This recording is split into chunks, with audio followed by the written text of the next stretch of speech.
Ito mga bossing former undisputed champion sa super lightweight and Ring Magazine list pound for pound na si Josh Taylor tuluyan na siyang namaalam sa mundo ng boxing. Ito'y matapos kumpirmahin ng The Ring ang official na pagre-retiro ni Josh Taylor at ang dahilan mga bossing may issue o may problema umano sa mata itong si Josh Taylor. Sayang edad, 34 pa lang si Josh Taylor, maari pa sana itong makasungkit ng isang panibagong titulong pangdaigdigan, ngunit mas pinili ni Josh Taylor na iwan ang boxing bago pa man lumala ang kanyang problema sa mata.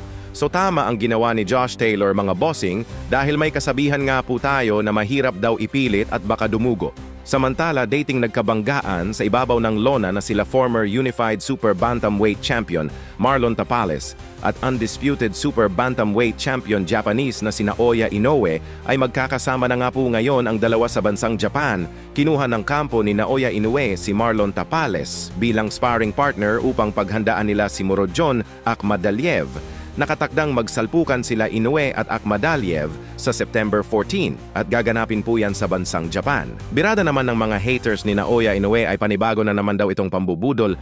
Ano ang masasabi ninyo dyan mga bossing? Samantala matapos nga po kumalat sa social media ang iba't ibang mga post kung saan umabot daw sa $18 million ang maaring kinita ni pambansang kamao sa kanyang laban kay Mario Barrios, na kung i-convert nga po natin yan sa peso mga boss ay aabot ng 1 billion. Ngayon naman mga bossing kumakalat din sa social media ang patungkol sa kinita ni Alexander Usyk laban kay Daniel Dubois. Ayon dito, umabot sa $132 million ang kinita ni Alexander Usyk noong July 19. Sa Pilipinas, aabot yan ng mahigit 7 billion peso.